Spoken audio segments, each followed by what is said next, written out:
Jadi yang jangan buta.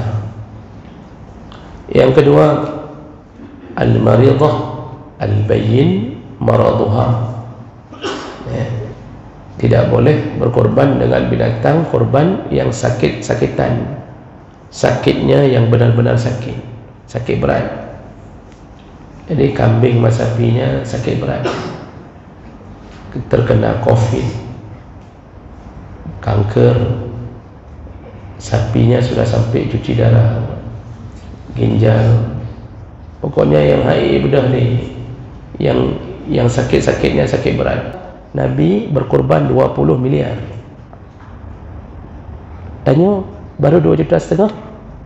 Update status, alhamdulillah tahun ini aku berkorban karenamu ya Allah. Ada foto dia sama kambing di sampingnya, ibu. Alah mak, baru 2,5 juta kita sudah membanggakan amal kita. Jadi bersyarikat hanya pada satu kambing.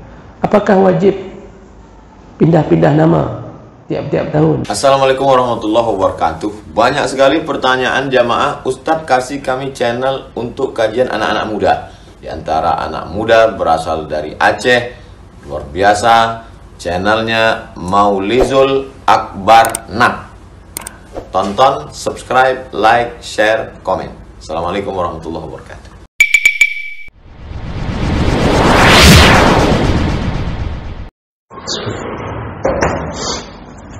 Assalamualaikum warahmatullahi wabarakatuh.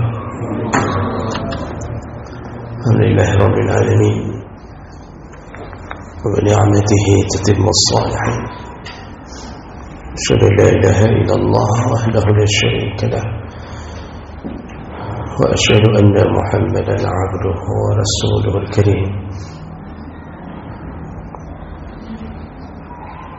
Allahumma shalli wa sallim على نبينا وسيدنا المصطفى محمد وعلى آله وأصحابه أجمعين. أما بعد، رب اشرح لي صدري ويسر لي أمري واحلل عقدة من لساني يفقهوا قولي. Segala puji bagi Allah, kemudian salawat dan salam pada Rasulullah, pada keluarga dan seluruh sahabat-sahabatnya. Bapak Ibu yang Allah muliakan,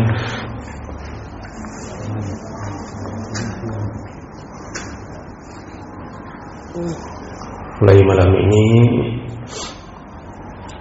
dan minggu yang akan datang, insyaAllah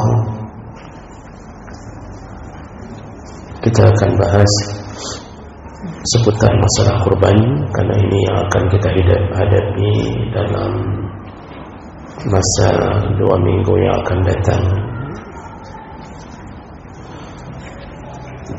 InsyaAllah pembahasan tentang salat jenazah dan seputarnya kita bahas kembali setelah Idul Adha, insyaAllah.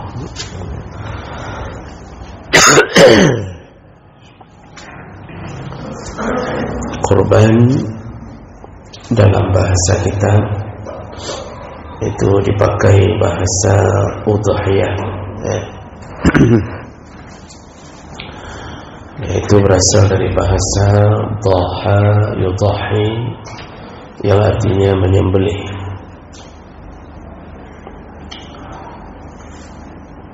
Nah, udhiyah ini atau kurban, bahasa kita kurban itu berdasarkan firman Allah, fasholli li rabbika wanhar, salatlah engkau kemudian berkurbanlah.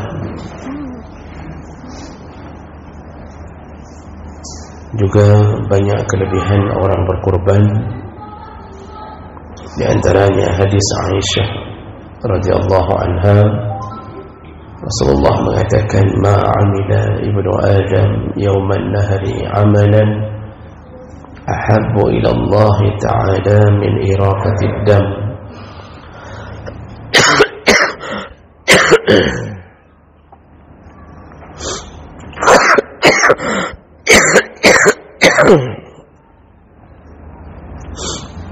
Rasulullah sallallahu alaihi wasallam menyebutkan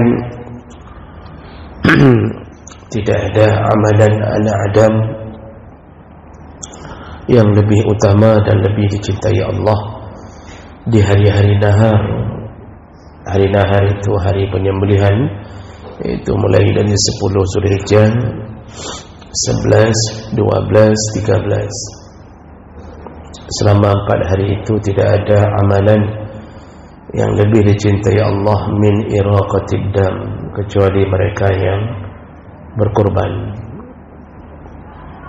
Jadi maksudnya apapun amalan yang kita lakukan di 4 hari itu,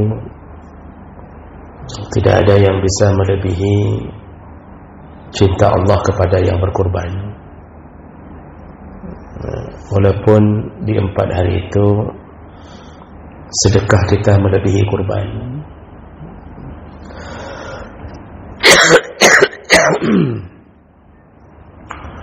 Contohnya, Bapak Ibu bersedekah di hari raya Idul Adha ke semua saudara-saudara, menyambung silaturahim, mencapai 5 juta. Sedangkan harga kurban cuma 2,5 juta atau 2,600,000. Walaupun sedekah kita melebihi kurban, tapi karena kita berada di hari-hari nahar, hari penyembelihan, maka berkorban dengan 2,5 juta lebih dicintai Allah di hari-hari itu dibandingkan bersedekah walaupun melebihi jumlah kurban. Jadi kalau begitu jangan pilih, jangan utamakan yang lain dulu, utamakan kurban. Karena kalau sudah berkorban, otomatis nanti bersedekah juga atau ujungnya. Karena daging yang kita sediakan itu untuk disedekahkan. Lalu Nabi sambung, innaha la ta'ti yaumal qiyamah. Kelebihan orang berkorban berikutnya adalah semua binatang korbanmu akan datang kembali di hari kiamat, lengkap dengan kuruniha, dengan tanduk-tanduknya, wa adlafiha, dengan lemak-lemaknya, wa ash'ariha, dengan rambut atau bulu-bulunya. Jadi Allah, Nabi ingin mengatakan jangan mengira bahwa kurban yang sudah kita sembelih, sudah berserak-serak, bahkan sudah masuk ke septic tank, jangan mengira dia tidak kembali. Dia kembali di hari kiamat, bahkan bentuknya kembali sempurna. Untuk apa mereka datang di hari kiamat? Membela, bersaksi kepada orang yang berkorban.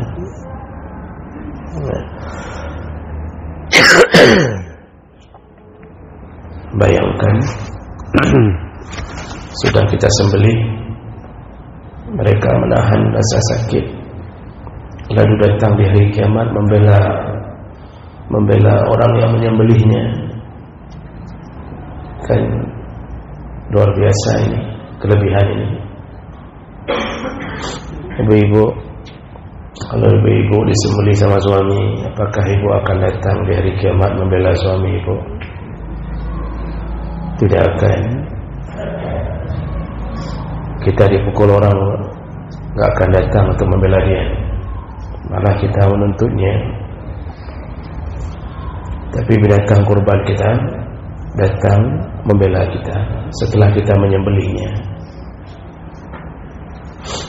Kemudian Nabi sambung lagi, wa innad dam la yaqa' min Allah azza wa jalla bimakanin qabla an yaqa' 'ala al-ard. Dan darah dari binatang sembelihanmu lebih dahulu mencapai di sisi Allah daripada jatuh ke tanah. Padahal waktu nyembelih, posisi kambing sunnahnya dijatuhkan ke rusuk kiri, otomatis leher kambing mendekati tanah. Tapi begitu disembelih, duluan sampai pahala di sisi Allah dibandingkan darah yang jatuh ke tanah. Itu kelebihan orang berkorban, dimuliakan sekali oleh Allah. Lalu di ujung hadis Nabi mengatakan, fatibu biha nafsan, oleh karena itu bersemangatlah engkau untuk berkorban. Ya, disuruh bersemangat untuk korban. Maksudnya jangan sampai enggak korban.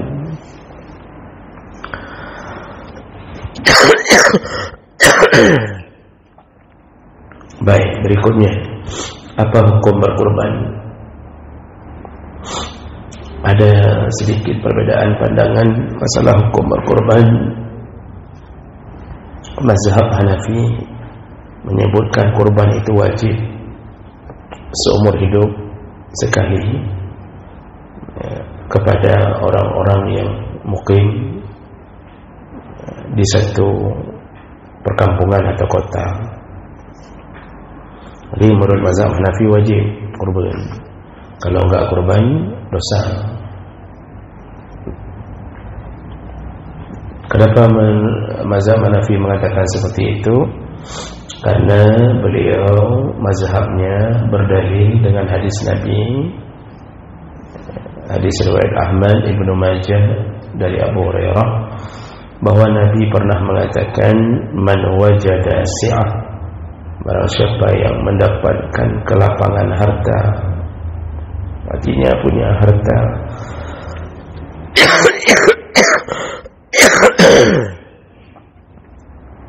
falam yudahi, punya harta tapi tidak mau berkorban, fala yaqrabanna musallana, jangan dekat-dekat dengan musalla kami, jangan dekat-dekat dengan tempat salat kami. Jadi menurut mazhab Hanafi, Nabi itu sifatnya mengancam yang tidak korban setelah dia punya harta, diberi kelapangan harta oleh Allah, dia tidak korban, maka jangan dekat-dekat dengan musalla kami. Itu kan bentuknya ancaman. Dan Allah tidak mungkin mengancam kecuali pada perkara yang wajib. Kalau perkara sunnah itu apa diancam? Karena kalau ditinggalkan pun tidak berdosa. Maka menurut mazhab Hanafi, hadis ini menunjukkan wajibnya kurban, karena ada ancaman di balik itu. Nah, jadi makanya kalau kita perhatikan negara-negara yang bermazhab Hanafi itu kurbannya luar biasa, karena mereka memang menyatakan kurban itu wajib. Coba lihat Afghanistan, Pakistan, Turki, itu hari raya kurban, itu Masya Allah kurbannya setiap rumah punya kurban, karena memang mereka meyakini wajib kurban bagi yang sudah punya harta. Namun berbeda dengan pandangan jumhur ulama selain mazhab Hanafi, baik Maliki, Syafi'i, Hambali, dan hampir seluruh jumhur ulama mengatakan kurban itu bukan wajib, tapi hukumnya sunnah muakkad. Hukumnya sunnah muakkad. Jadi bukan sunnah biasa juga, bukan sunnah biasa, tapi sunnah muakkad, mendekati wajib. Jadi kuat juga suruhan berkorban walaupun sunnah. Makruh hukumnya meninggalkan kurban bagi yang mampu. Wa yukrahu tarkuha lil qadir 'alaiha. Makruh hukumnya meninggalkan kurban bagi yang mampu.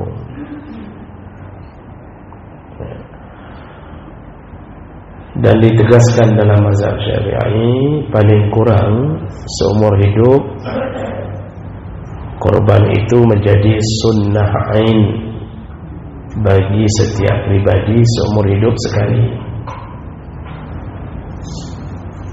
seumur hidup paling kurang sekali bagi setiap pribadi yang mampu.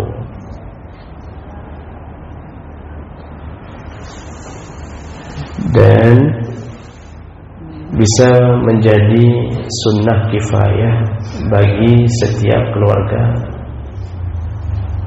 Artinya dalam setiap keluarga kalau ada satu orang yang berkorban, maka gugurlah kesunahan bagi anggota keluarga yang lain. Jadi setiap tahun itu setiap keluarga disuruh paling kurang satu orang korban, setiap kakak.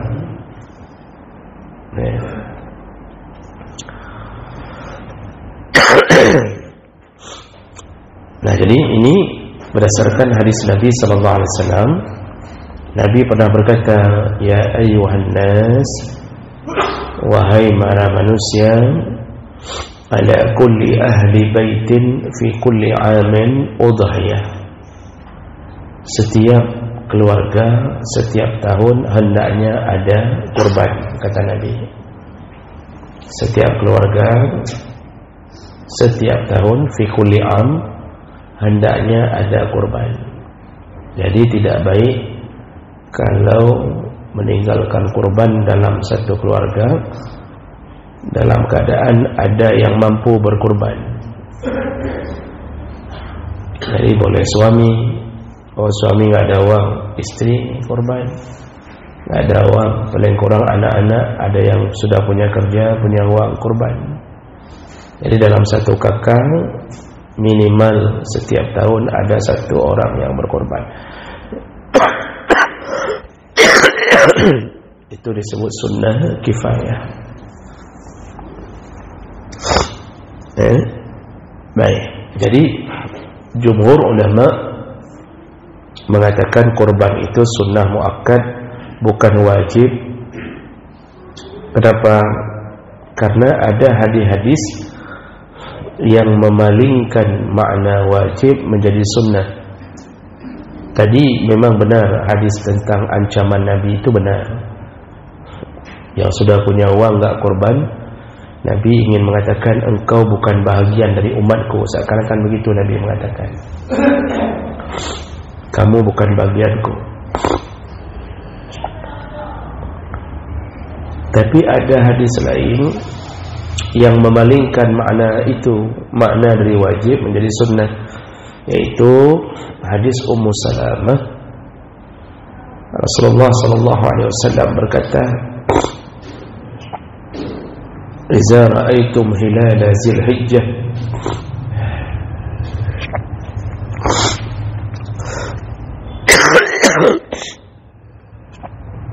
kata Nabi, siapa saja di antara kalian yang melihat atau sudah masuk awal bulan Zulhijjah, siapa yang masuk awal bulan Zulhijjah, wa arada ahadukum ayyudahi, barang siapa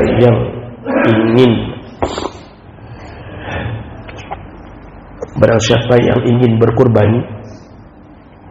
Jadi Nabi menyebutkan kalimat wa arada, yang ingin berkorban.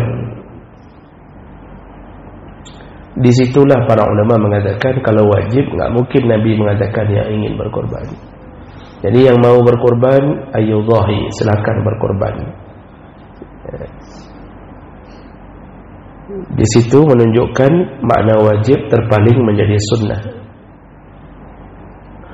Namun setelah itu Nabi mengatakan falyumsik an sya'rihi wa adfarihi, barang siapa yang sudah merencanakan kurban kalau sudah masuk 1 Zulhijjah, sunnah menahan bulu-bulu dan kuku-kukunya.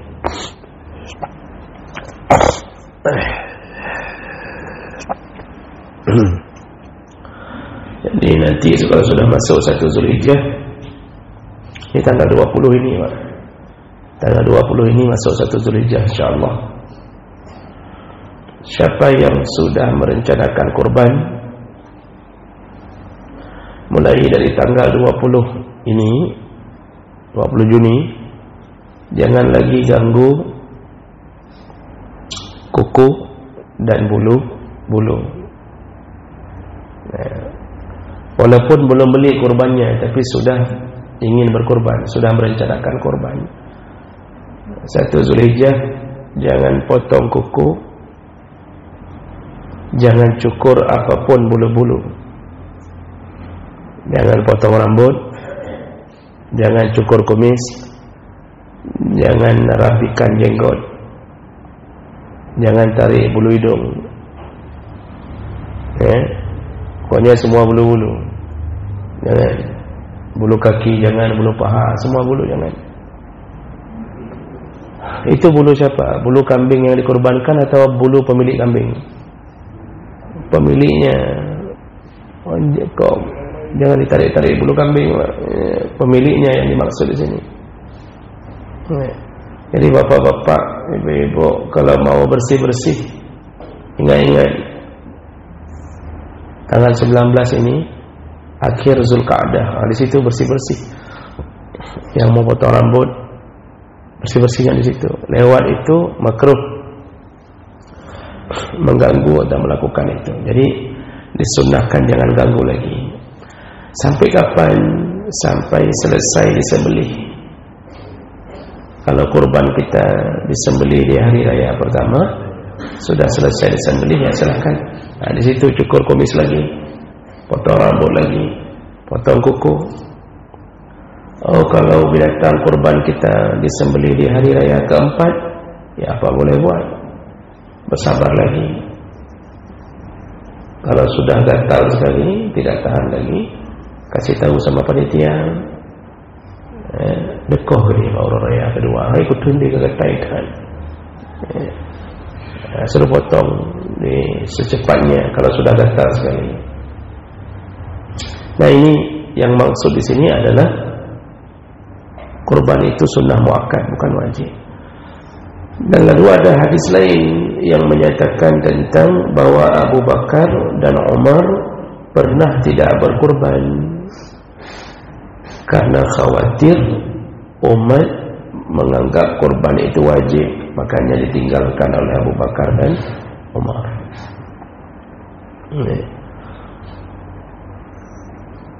Itu menunjukkan kurban itu bukan wajib tapi sunnah muakkad. Baik, berikutnya, siapa yang disebut mampu untuk berkurban? Tadi kan disebutkan yang mampu berkurban, tidak berkurban jangan dekat-dekat dengan musalla kami. Maka siapa yang disebut mampu untuk berkurban? Menurut mazhab Hanafi, karena mazhab Hanafi mengatakan kurban itu wajib, yang disebut mampu adalah yang punya kemudahan rezeki waktu datangnya hari kurban mencapai 200 dirham. Jadi itu pandangan mazhab Hanafi, karena mereka mengatakan wajib. Siapa yang sudah punya uang sebanyak 200 dirham, maka dia wajib berkurban. Menurut mazhab yang lain, contohnya mazhab Malik, yang disebut mampu adalah orang yang punya uang untuk beli kurban seharga kurban, lalu dia tidak membutuhkan uang itu untuk kehidupan primernya.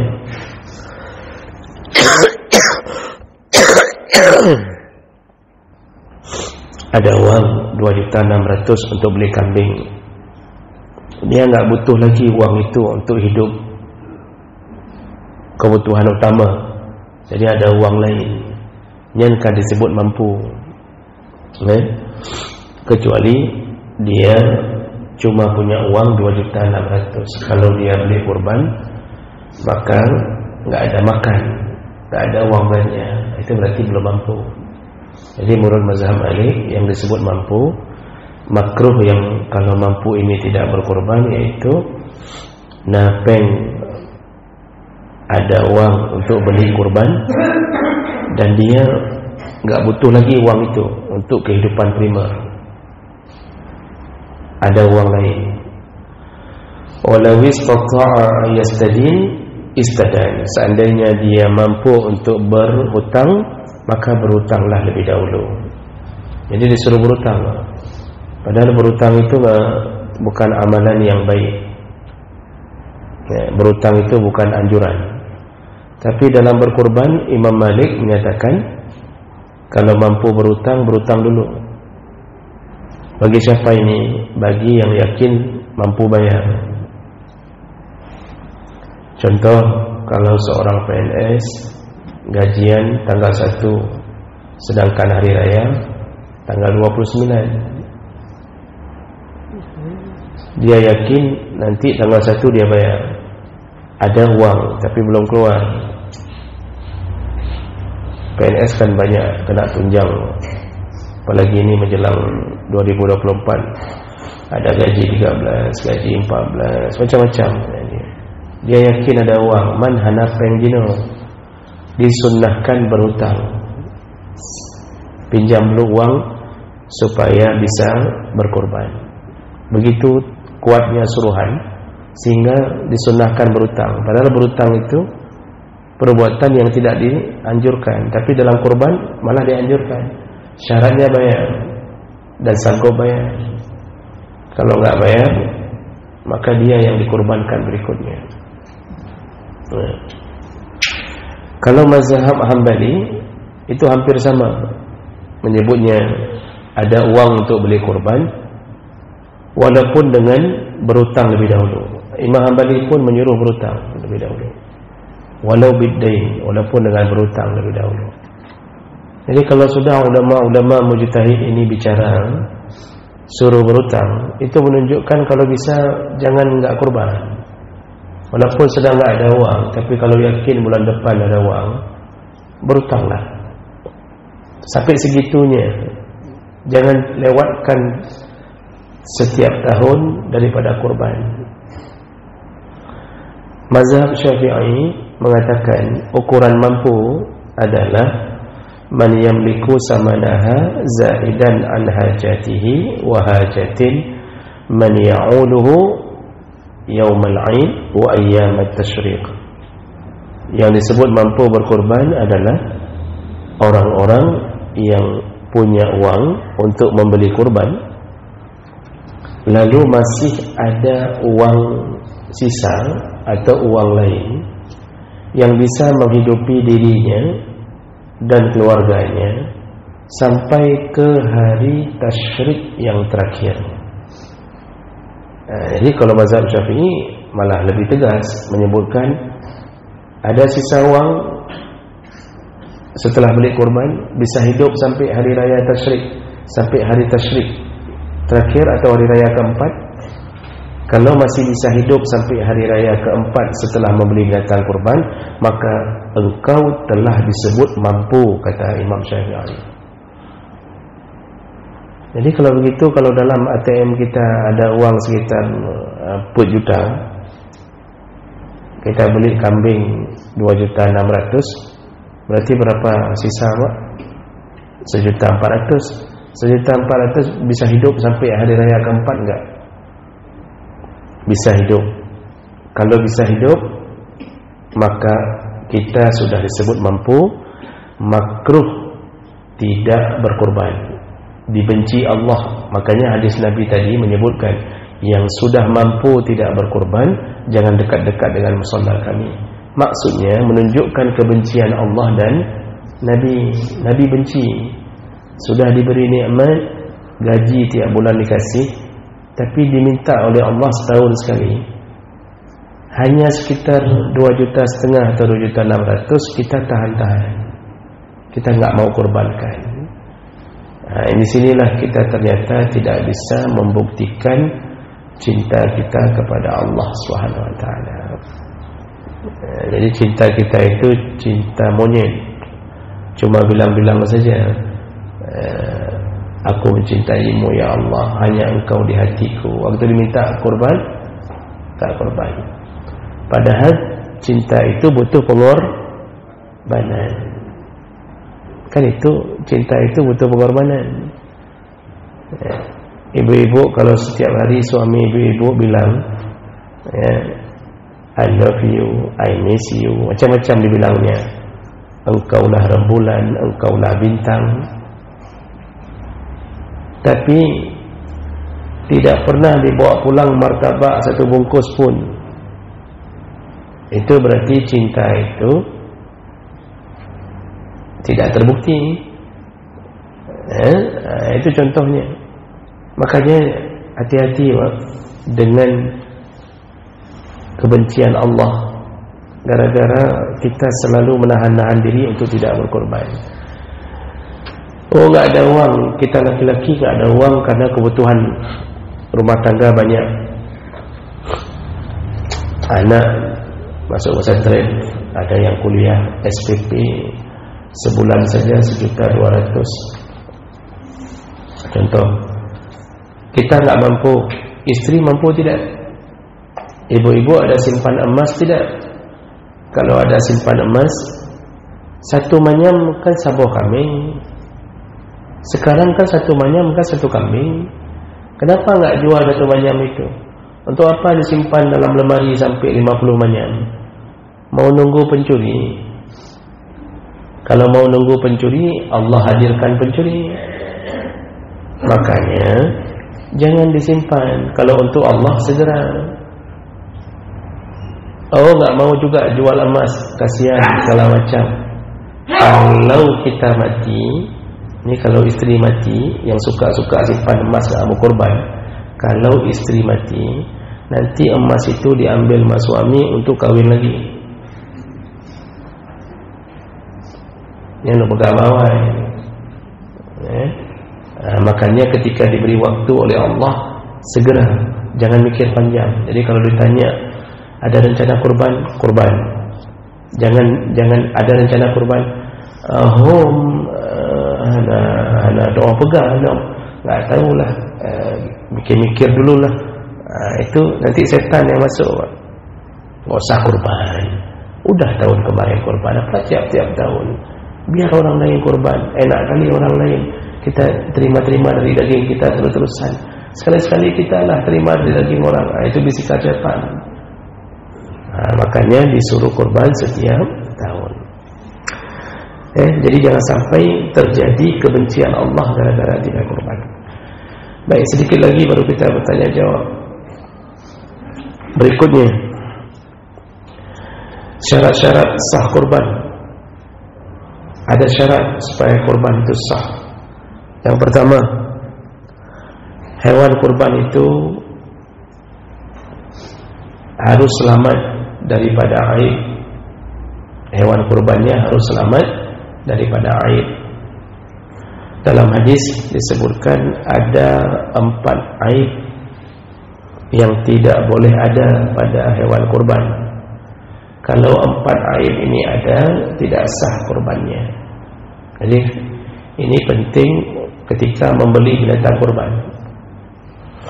Apa dia? Berdasarkan hadis. Yang pertama, al-awra, enggak boleh berkorban dengan binatang yang buta. Buta enggak boleh. Jadi jangan sampai membeli lembu buta atau kambing buta. Awra itu benar-benar buta, baik buta sebelah atau buta dua belah. Kalau buta sebelah berarti kambing dajil. Kambing buta sebelah berarti kambing dajjal. Buta enggak sah kurban. Tapi kalau cuma kabur saja, kabur, enggak buta, cuma enggak terlalu nampak. Apakah rambut jauh, miopi, atau rambut dekat, hipermetropi, atau silinder, itu tidak mengapa. Makanya Bapak Ibu ketika beli kambing, bawa kertas tulis ABCD, tanya sama kambing, coba baca. Kalau dia masih bisa baca, jauhkan.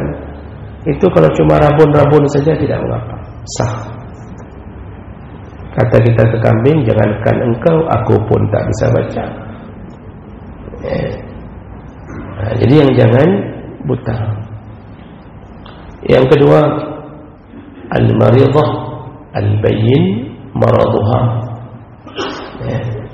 Tidak boleh berkorban dengan binatang korban yang sakit-sakitan, sakitnya yang benar-benar sakit berat. Jadi kambing sama sapinya sakit berat, terkena COVID, kanker, sapinya sudah sampai cuci darah, ginjal, pokoknya yang haid bedah ni, yang sakit-sakitnya sakit berat, tipes itu termasuk sakit berat. Tapi kalau kambingnya cuma panu, kurang, cuma pening-pening saja, itu tidak mengapa. Kasih minum Panadol, selesai, boleh untuk dijadikan korban. Yang ketiga, al-arja, terlalu kurus. Bukan al-bayyin talwa. Al-arja ini pincang, capia, yang benar-benar pincang. Jadi kalau cuma keseleo, terkilir sebentar tidak mengapa. Jangan cari binatang kurban yang pincang. Yang keempat, aib yang tak boleh ada adalah al-ajfa, yaitu terlalu kurus. Jangan cari binatang terlalu kurus yang nampak tulang rusuknya. Jadi jangan gara-gara ditunjuk sama penjual kambing, ini ada kambing 2.600.000, ditunjuk yang lain, belah deh pak, ada yang 1.5 juta, kurus, nampak tulangnya, itu tidak sah. Jangan gara-gara 1.5 juta kita kurban dengan binatang yang tidak sah. Situ sudah nampak keripnya kita dengan Allah. Bahkan Nabi suruh cari yang paling baik, paling bagus, paling gemuk. Yang kurus tak boleh. Memang ini bukti bahwa di mana-mana yang gemuk-gemuk selalu lebih mulia. Makanya bapak-bapak jangan terlalu kurus, ibu-ibu jangan terlalu kurus, bertembun macun. Jadi orang gemuk itu mulia. Untuk apa? Untuk dikorbankan. Jadi binatang itu tak boleh cari yang murah, tapi kita lihat banyak masalahnya. Itu yang pertama, syarat pertama, yaitu tak boleh ada aib pada binatang korban, kecuali waktu kita beli sehat. Setelah kita beli, kecelakaan, ditabrak orang. Waktu kita beli sempurna, waktu setelah kita beli ditabrak, pincang, itu tidak mengapa, karena waktu kita beli dalam keadaan sehat. Kemudian syarat kedua sahnya kurban harus dilakukan di waktunya. Waktu yang disepakati oleh para ulama adalah kurban itu baru sah setelah dilakukan setelah solat hari raya, setelah solat, dan berakhir sebelum terbenam matahari di hari raya keempat atau hari tasyrik. Maka siapa yang berkorban sebelum solat hari raya, atau siapa yang berkorban setelah terbenam matahari di hari tasyrik, korbannya tidak sah. Itu syarat kedua. Jadi harus dilakukan di 4 hari itu, mulai dari Idul Adha. Kalau disuruh pilih waktu mana yang paling baik untuk kurban, Pak? Yang paling bagus hari raya pertama. Itu waktu yang paling afdal untuk kurban. Berdasarkan hadis Nabi, Rasulullah mengatakan, inna awwala ma nabda yaumuna hadha, kami memulai hari di hari Idul Adha, nusalli summa nanhar, summa narji' summa nanhar. Kami salat dulu, setelah salat kami langsung berkorban. Nabi selalu korban di hari raya pertama. Itu waktu terbaik. Walaupun begitu boleh berkorban di hari tasyrik sah, namun kita tidak dapat pahala berkorban di hari yang paling afdal. Itu aja kekurangannya. Kenapa disebut hari tasyrik? Kalau seluruh hari-hari penyembelihan itu disebut hari nahar. Naharun ini tempat digantung kalung di unta. Ini leher unta, bahagian digantung tali atau kalung namanya naharun. Maka disebut hari nahar, yaitu ketika hari menyembelih leher unta itu. Sedangkan hari tasyrik itu dihitung dari 11, 12, 13 Zulhijjah. Kenapa disebut hari tasyrik? Banyak orang menyebutnya tapi tidak tahu asal usulnya. Hari tasyrik itu diambil dari bahasa syarraqa yusyarriku, artinya menjemur. Apa yang dijemur orang Arab dulu? Karena tidak ada kulkas, mereka menjemur daging di hari tasyrik. Maka disebutlah hari-hari menjemur daging sebagai pengganti kulkas. Kalau kita sekarang kan nggak jemur lagi karena sudah ada kulkas. Dulu dijemur supaya awet, bisa dimakan sampai berapa hari. Oke, baik, itu syarat kedua. Syarat ketiga, harus sesuai dengan prosedur jumlah yang ditentukan dalam syariat, yaitu satu kambing hanya boleh satu orang. Kalau mau bersyarikat lebih satu orang, maka boleh bersyarikat pada sapi atau unta, maksimal 7 orang. Maka enggak boleh lebih daripada itu. Kalau ibu bapa bekerja sama untuk berkorban satu kambing, tapi di atas nama suami istri, tidak sah. Karena satu kambing hanya boleh untuk satu orang. Jadi kalau bukan nama suami, ya nama istri. Oh, suami enggak cukup uang, istri tambah uang ke suami, agar suami bisa kurban. Ibu tinggal tanya sama suami, bang, padu hansip peng, berapa lagi enggak cukup uang? Yang ada sama abang berapa? Kata suami, yang ada cuma 100.000. Kata istri, kalau kayak gitu biar saya tambahi 2,5 juta. Bagus, istri aja yang kurban, suami yang tambah ke sana. Ini kadang-kadang suami istri ada yang bengak-bengak. Kalau sudah begitu, biar istri yang kurban, pakai uang dia. Berapa enggak cukup, Dek? Enggak cukup 100.000 nyompak cok pengkah kurban 100.000. Jadi pahala disepakati, bersyarikat pahala untuk satu keluarga, dan itu enggak usah ragu, Pak. Satu orang berkurban dalam satu keluarga, pahalanya bersyarikat untuk semua. Berdasarkan dalil Nabi SAW itu ketika berkurban dengan satu ekor kibas, beliau berdoa, Allahumma haza anni, ya Allah ini dariku, wa an ahli, dan dari keluargaku. Bahkan Nabi menambah kalimat wa an ummati man lam yudahi, dan dari umatku yang tidak sempat berkorban. Itu satu kibas. Didoakan pahala untuk semua, dapat. Lalu ada hadis yang menyebutkan dulu di masa hidup Nabi, pernah seorang laki-laki menemui Nabi membawa seekor kibas, lalu dia berkurban dengan seekor kibas dan dia meniatkan pahala untuk keluarganya. Nabi terima.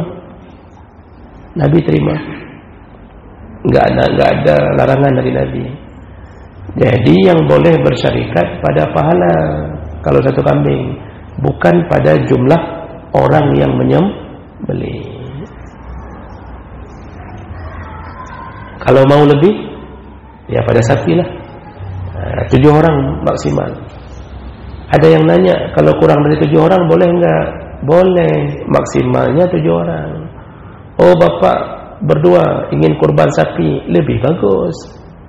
Karena ada pemahaman orang selama ini menyelemo kalau sapi harus 7. Jadi kalau enggak genap 7 enggak sah. Bukan begitu. 7 itu maksimal. Kita sendiri pun kurban sapi boleh. Nabi waktu umurnya terakhir 63 tahun, tahun terakhir beliau meninggal, kurban beliau mi'atu budnah, beliau berkurban 100 ekor unta sendiri. Itu tahun terakhir. 63 ekor beliau sembelih sendiri, sisanya disembelih oleh Ali bin Abi Thalib. Itu Nabi 100 ekor unta. Bayangkan, 1 ekor unta 20 juta, Nabi berkurban 20 miliar. Tanya, baru 2,5 juta. Update status, alhamdulillah tahun ini aku berkurban karenamu ya Allah. Ada foto dia sama kambing di sampingnya, ibu. Alah baru 2,5 juta kita sudah membanggakan amal kita. Jadi bersyarikat hanya pada satu kambing. Apakah wajib pindah-pindah nama tiap-tiap tahun? Karena ada satu kebiasaan, tahun ini suami, tahun depan pakai nama istri, tahun depan pakai nama anak, nama. Kenapa orang melakukan itu? Karena ada anggapan tentang satu hadis yang berbunyi afrihu matayakum fa innahu afrihu dhahayakum fa innahu matayakum ala sirat. Perbaguslah kurbanmu karena dia jadi kenderaanmu di atas titian sirat. Hadis ini yang kemudian dijadikan landasan semua minta kenderaan masing-masing. Istri mengatakan kepada suami, abang enak udah ada kenderaan, kami belum. Tahun ini kurbanlah untuk kami biar kita sama-sama naik kambing ke atas titian sirat. Nanti si istri bilang lagi itu tahun depan, anak belum ada kenderaan. Akhirnya suami semua berkorban di atas keluarganya pakai nama-nama yang berbeda-beda. Bayangkan uang suami, tapi pahala didapatkan oleh istri, dapatkan oleh anak. Kalau ada satu istri dengan 10 orang anak, tahun keberapakah suami dapat pahala kembali? Kalau itu pemahamannya, kalau itu pemahaman. Jadi pemahamannya kalau suami yang kurban enggak dapat pahala istri, makanya harus pakai nama istri tahun depan. Kalau suami kurban enggak ada kenderaan istri. Jadi kalau satu istri 10 anak, berarti suami selama 11 tahun enggak dapat pahala. Baru dapat pahala tahun ke-12. Makanya perlu diperbaiki, Pak. Pertama, hadis tentang kenderaan itu bukan hadis yang kuat. Bahkan ada yang mengatakan hadis itu mungkar. Hadis itu ada yang mengatakan mungkar. Tentang hadis bahwa binatang kurban jadi kenderaan. Yang kedua, kenderaan di hari kiamat meniti titian sirat itu bukan naik ke atas kenderaannya. Karena Nabi mengatakan dalam hadis Bukhari Muslim, amalnya yang menentukan. Kalau amalnya model Abu Bakar itu terbang seperti kilat, berikutnya terbang seperti burung, berikutnya berlari seperti kuda, berikutnya berlari seperti laki-laki berlari, berikutnya berjalan, berikutnya merangkak. Jadi bukan naik ke atas kambing. Bayangkan kalau kita 7 kurban satu sapi, 7-7-nya naik ke atas sapi, mati 5 orang. Makanya itu bukan hadis yang kuat menyatakan itu. Jadi enggak perlu pindah-pindah nama. Tugas istri memberi semangat ke suami bang kurban. Satu keluarga dapat